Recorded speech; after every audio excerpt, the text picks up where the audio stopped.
Capítulo 2. Los días de mi niñez.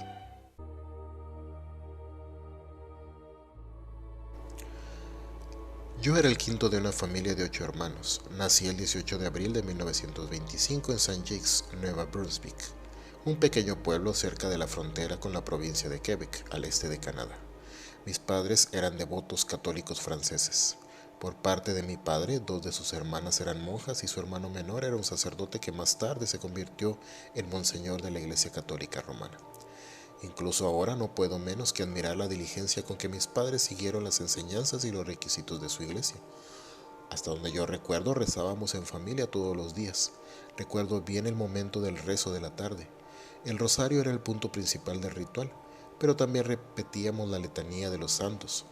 La letanía consistía en invocar los nombres de un centenar de santos, o para pedir que oren por nosotros. Como niños nuestras rodillas nos dolían de tanto arrodillarnos, pero éramos alentados a ofrecer el sufrimiento a Dios, que a su vez Él podría utilizarlo para aliviar a una pobre alma del tormento de las llamas del purgatorio. Nuestra familia también se presentaba a muchas clases de humillación del cuerpo, con el fin de recibir el favor de Dios.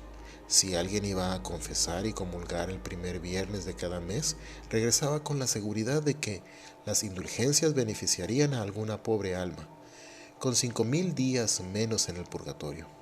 En aquel tiempo eso significaba quedarse sin comida y sin agua desde la víspera de la noche anterior hasta después de la comunión en la mañana siguiente. La Iglesia Católica ha cambiado este reglamento. En ciertas épocas del año nuestra familia también tenía la costumbre de pasar toda una noche en vigilia. Hacíamos una cadena de oración para que cada uno de nosotros se arrodille durante una hora delante de una estatua para repetir el rosario y otros rezos. La Cuaresma, antes de la Pascua, fue también un periodo de intensa automortificación. Mis padres amaban a Dios y todas sus actividades giraban en torno a Dios. Agradar a Dios era el principal objetivo de ellos. A los 3 años de edad me puse muy enfermo y los médicos creían que no me pondría bien. Incluso mi padre llegó a hacer los arreglos para mi funeral. Mi madre prometió a Dios que si me pondría bien, ella haría todo lo posible para que yo sea un padre, pues así yo viviría para glorificar su nombre y llevaría a otros para servirle en el sacerdocio. Ella cuenta que comencé a mejorar de inmediato y mi recuperación fue rápida y completa. Llegó el momento de mi primera comunión y sin embargo, cuanto más memorizaba el catecismo, que son los mandamientos y las enseñanzas de la Iglesia Católica, más difícil era armonizar sus enseñanzas con lo que sabía del Evangelio de Cristo. Antes del sermón del domingo, el sacerdote leía un capítulo de uno de los 4 evangelios o una de las epístolas. Esa parte me gustaba mucho. Una vez, cuando tenía 7 años de edad, al regresar de la iglesia para casa en un hermoso día de invierno, el sol brillaba con una veintena de trineos tirados por caballos. Seguían unos a otros el sonido de las campanas de los trineos. No permitían mucha conversación estos ruidos, todos viajaban en silencio. Fue entonces cuando rompí el silencio preguntando a mi madre: ¿por qué Jesús fue tan bueno con las personas cuando anduvo en la tierra y llegó a ser tan malo después de ascender al cielo? ¿Por qué esa pregunta?, indagó ella. ¿Por qué un Dios tan bueno quemaría a la gente en el purgatorio durante cientos de años solo por las pequeñas ofensas?, le pregunté de nuevo. Por supuesto que Él no practica lo que enseñaba.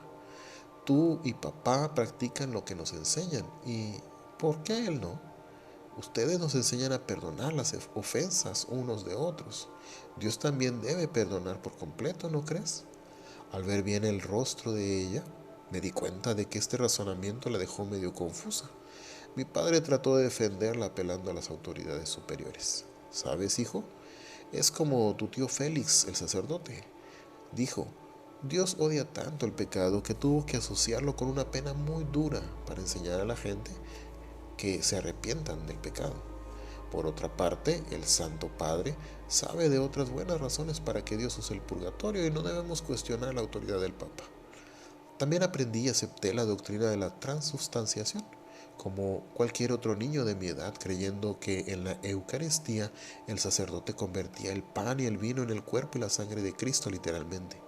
Pero el domingo de Pascua de 1937, el año en que mi madre murió, escuché algo que me hizo pensar lo contrario. El sacerdote estaba leyendo uno de los evangelios sobre la resurrección de Cristo. Lo que le fascinaba era el hecho de que Jesús tuvo problemas para convencer a los discípulos de que Él en realidad había resucitado, que Él era un ser real de carne y hueso, no un espíritu. Algunas preguntas interesantes surgieron en mi mente. ¿El cielo podría ser un lugar real como la tierra, donde la gente de carne y hueso puede vivir vidas reales en lugar de espíritus flotando en las nubes? Por otra parte, si Jesús no es espíritu, ¿cómo puede ser parte de la hostia? Para algunas personas puede resultar difícil entender cómo un niño pequeño puede perder su fe en Dios y volverse en contra de la religión como lo hice yo. Tal vez pueda explicar narrando algunos incidentes. Cuando era muchacho estaba profundamente impresionado por lo que veía y oía en la vida de los adultos. Nuestra casa era un lugar de paz y alegría. Nuestros padres nos dieron un buen ejemplo de cómo las personas deberían relacionarse. Practicaban la bondad y la consideración por los demás y por tanto esperaban que fuésemos bondadosos y perdonásemos las faltas de unos y de otros. Nuestros padres también estaban ayudando siempre a pobres y necesitados. En mi opinión, yo pensaba que Dios debería ser por lo menos bondadoso y compasivo con los seres humanos de la misma manera que Él esperaba que nosotros fuésemos unos de otros. Una experiencia en particular dejó mi mente perpleja. En aquel tiempo las personas no usaban sus coches durante los meses de invierno y a veces daba mucho trabajo hacerlo funcionar bien cuando llegaban a una estación más caliente. Mi padre decidió traer un mecánico que vivía en Edmundston, que pasaría unos días con nosotros para arreglar nuestro coche. Antes de salir para ver a aquel hombre, papá dijo, el hombre es protestante, pero es un buen ciudadano y un mecánico excelente. Ahora, niños, prestar atención. Puede ser que en la recitación del saludo angélico antes de comenzar a almorzar, él no participe en nuestras devociones. Por favor, no se queden mirándolo y sobre todo, no le hagan preguntas embarazosas sobre su religión. ¿Entendido? Mientras hablaba, papá miraba directamente para mí. Todos respondimos al unísono, sí, señor. Durante 3 días el hombre trabajó en el coche. Me gustaba verlo. Él era todo lo que papá me había dicho y mucho más. Era amable y parecía disfrutar de hablar conmigo y no utilizaba un vocabulario profano. Mi padre era el dueño y gerente de 3 fincas y por supuesto había muchos empleados. A menudo al aceptar un nuevo empleado oía decir, amigo, sé que nosotros vamos a entendernos muy bien. No es difícil agradarme, pero quiero que nunca se olvide de una cosa. Mi esposa y yo no permitimos que las personas que trabajan para nosotros blasfemen a Dios o a los santos. Tenemos niños que estamos intentando criar para honrar a Dios. Por lo tanto, tenga cuidado con sus palabras. A pesar de esa solicitud, frecuentemente la olvidaban en el trabajo y sus malas palabras hacían bajar todos los santos del cielo. Pero aquel mecánico protestante, cuando se lastimaba un dedo o se pelaba la piel, apenas decía, ¡ay, eso duele! En cuanto al saludo angélico, descubrí que el mecánico era más reverente que nosotros. Cuando papá dijo, oremos, el mecánico inclinaba la cabeza, cerraba los ojos y juntaba sus manos. Nosotros nunca cerrábamos los ojos y recitábamos el saludo lo más rápido posible. Después de que el hombre se fue, algo me preocupaba y no pude sacarlo de mi cabeza. Fue una frase que había aprendido de memoria en el catecismo. Ors de l'Église catholique apostolique et romani, il y a point de salud, que traducido a francés significa fuera de la Iglesia Católica Romana no hay salvación. Mi madre se dio cuenta de que algo me inquietaba y procuró descubrir qué era. Mamá, ¿a dónde van los buenos protestantes cuando mueren?, le pregunté. Esta es una buena pregunta, hijo. ¿Por qué lo preguntas? Lo repetí porque había aprendido de memoria en el catecismo. Ella admitió que no sabía y me sugirió que preguntase a mi tío cuando viniese a visitarnos. Ella debe haber quedado perturbada con mi pregunta porque en la cena le preguntó a mi papá y pidió su opinión acerca del asunto. No tenía mucho que decir, pero comentó que pensaba que Dios no dejaría a una persona buena fuera del cielo, ya sea católica o protestante. Probablemente, sugirió él, cuando un buen protestante muere, los ángeles lo llevan por la puerta de atrás. Y añadió, Los protestantes no tienen la gloria de ser recibidos con la bienvenida de San Pedro personalmente, pero ellos no deberían preocuparse con tal que consigan entrar. No debieran esperar recibir el tratamiento reservado a las celebridades. Después de todo, sus antepasados cometieron un grave error al salir de la Iglesia Católica, y lo único que pueden esperar es que todos sus descendientes sufran las consecuencias. Llegué a la conclusión de que probablemente su razonamiento esté correcto, pero las solemnes palabras no salieron de mi mente. Fuera de la Iglesia Católica Romana no hay salvación. Transcurrieron algunos meses. Finalmente supimos que mi tío, el sacerdote, nos visitaría a todos los familiares. Entonces pedí a mi papá que preguntara a mi tío Félix cuando hubiera oportunidad sobre el destino de los protestantes buenos. Después de haber conversado bastante, papá se volvió a mi tío y preguntó: Félix, dime por favor, ¿dónde están los buenos protestantes cuando mueren? ¿Por qué lo preguntas?, respondió. Papá explicó mi pregunta a la luz de lo que estaba escrito en el catecismo. Lo que Roger mencionó del catecismo es correcto, dijo el tío Félix. No hay salvación fuera de la Iglesia Católica, sea quien fuere. Su declaración dio un paso a un largo debate sobre el tema. Mi padre dijo que no sería justo de parte de Dios impedir la entrada a los protestantes buenos en el cielo. Mi tío trató de enfriar el calor de la discusión, sugiriendo que cuando un buen protestante muere, su alma probablemente iría al limbo. Se supone que este lugar es donde se dirigen las almas de los niños no bautizados cuando mueren. Entonces el tío Félix llegó a la conclusión de que una cosa que sé, de acuerdo con la iglesia, ningún protestante bueno o malo irá para el cielo y nunca verán a Dios. Y recuerda que no fui yo el inventor de las reglas, solo las enseño. Si hubiera alguna posibilidad de que un protestante fuese al cielo, nuestro Santo Padre el Papa sin duda nos lo hubiera dicho. Esta experiencia dejó grabada en mi mente un gran signo de interrogación sobre la justicia de Dios. El tiempo pasó y un par de años más tarde la cuestión de la justicia de Dios resurgió. En una hermosa tarde de julio alguien entró a mi casa para decirle a mis padres que un vecino había muerto repentinamente mientras trabajaba a 8 kilómetros fuera de su casa aproximadamente. Una declaración conmocionó a todos los presentes. Murió sin tener a su lado a un sacerdote que oficiase el último sacramento de la iglesia. Después de decir que el hermano del fallecido estaba trayendo el cuerpo a casa, el hombre fue moviéndose la cabeza diciendo: es triste, es triste, es triste. Recuerdo este incidente como si fuera ayer. No pasó mucho tiempo y vimos una carroza vieja tirada de caballos moverse lentamente por el camino. Una manta cubría el cuerpo y el conductor estaba sentado delante con las piernas colgando y su cara reflejando su desesperación. Algunos vecinos llegaron a nuestra casa para usar nuestro teléfono. Mi familia tenía uno de los dos teléfonos en kilómetros a la redonda. Se sentaron con nosotros en el balcón delantero. Después de haber pasado el ataúd frente a nuestra casa, mi madre comentó: si tan solo hubiera un sacerdote a cada lado para perdonar nuestros pecados, los mortales no tendrían que ir al infierno de fuego. Nuestra esperanza es que su alma tenga solo pecados veniales, aunque eso por sí ya representa muchos años en las llamas del purgatorio. Tendremos que recolectar dinero para enviar a celebrar misas por la paz de su alma, dijo papá, ya que imagino que la esposa y los niños no serán capaces de hacer esto. Uno de los vecinos tomó la palabra. Debo decirle que usted puede guardar su dinero. Me inclino a pensar que en este momento ya está en el infierno. Vea, señor y señora Morneau, este hombre era conocido por tener los dedos largos. Lo que quiero decir es que a veces él se apropiaba de los objetos que no eran suyos. Esa acusación es grave, dijo papá, y a menos que tenga pruebas, me gustaría que no diga nada más. Lo siento, pero ¿te acuerdas que el año pasado, más o menos por estas fechas, no podías encontrar una cadena para jalar troncos que habías comprado pocos días antes? Si usted va a mirar en su casa, en determinado lugar encontraría la cadena. La vi allí hace unos días. Incluso comenté acerca de esto con la persona fallecida. Dijo que había tomado prestado de mí, pero yo no lo sabía.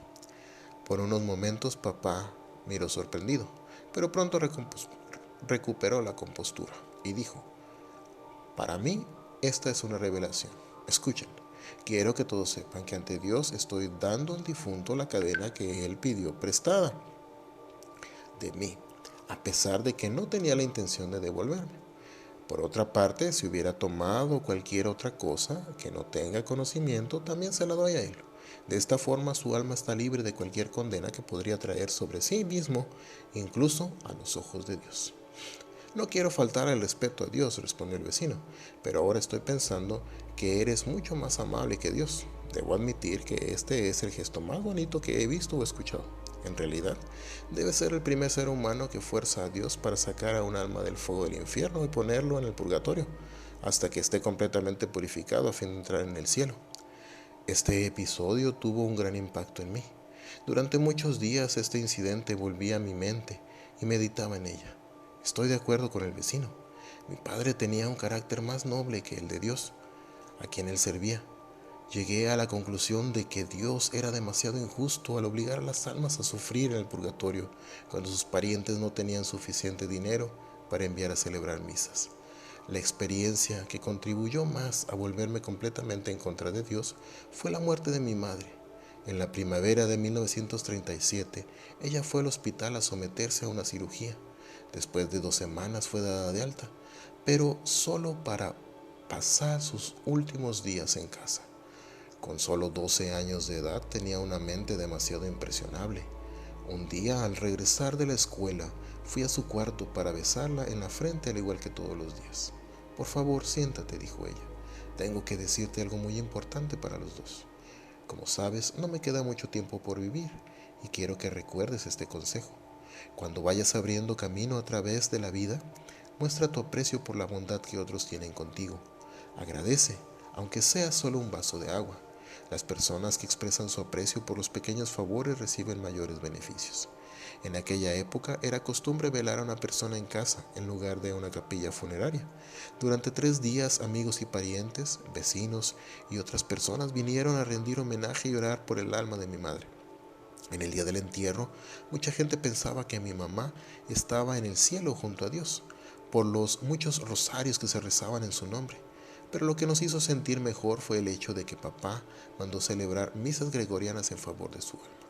Como nuestro tío Félix explicó, las misas gregorianas son las cosas más maravillosas que pueden acontecer para el alma de un ser querido fallecido. Dijo que fue el Papa Gregorio I quien previó debido a la especial preocupación que él tenía para con las almas en el purgatorio. La familia hizo los arreglos para la celebración de 300 misas de forma simultánea en varias parroquias, conventos, monasterios y en otros lugares el mismo día. Según él, estas misas tienen un poder redentor suficiente como para llevar a un alma directamente al cielo sin pasar por las llamas del purgatorio. Ese mismo día oí a un pariente decir que las misas gregorianas costaban $1 cada uno, o en otras palabras, $300 para todo el plan. En mi mente vino la idea de que éramos verdaderamente privilegiados porque mi padre tenía condiciones de ayudar a mi madre para ir al cielo de una manera tan hermosa. Fue entonces cuando me acordé de una mujer de nuestra parroquia que había muerto 6 meses antes. La familia era demasiado pobre para enviar a celebrar cualquier misa y por lo tanto tendría que sufrir en el purgatorio. Los arreglos para el entierro de ella habían dejado a mi padre muy enojado, porque él era el miembro de la comisión del servicio social de nuestra parroquia. Esa noche, ya sentados a la mesa para cenar, decidió quedarse sin comer. Percibiendo su mal humor, la mamá le preguntó cuál era su problema. Tal vez lo mejor sea contar, dijo. Pasé la mayor parte de la tarde en el presbiterio de la iglesia con otros miembros del comité discutiendo los problemas de los pobres de nuestra parroquia. El principal punto de interés fue la compra de un ataúd para la anciana Annie.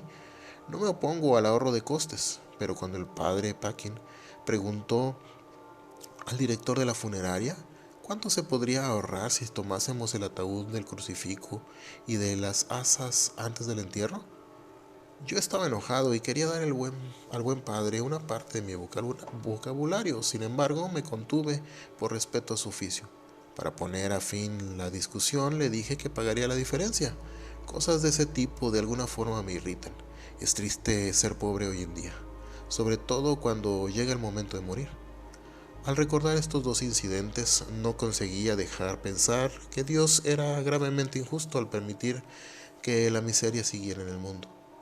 Con el pasar del tiempo perdí la confianza en Dios y en la iglesia, y decidí que cuando tuviera la edad suficiente para mantenerme, no tendría nada que ver con Dios o con la iglesia. En el otoño de 1937, mi hermano Edgar y yo fuimos colocados por mi padre en un internado administrado por monjas del Hotel Dieu. de San Basil. El gran número de instrucciones religiosas que recibí en este lugar religioso solo sirvió para endurecer aún más mi corazón. Por las apariencias, nadie podía imaginar lo que realmente estaba pasando por mi mente. Paso a paso me alejé de Dios, con repugnancia y odio. Pasaron algunos años, vino la Segunda Guerra Mundial y con ella la llamada a servir a mi país.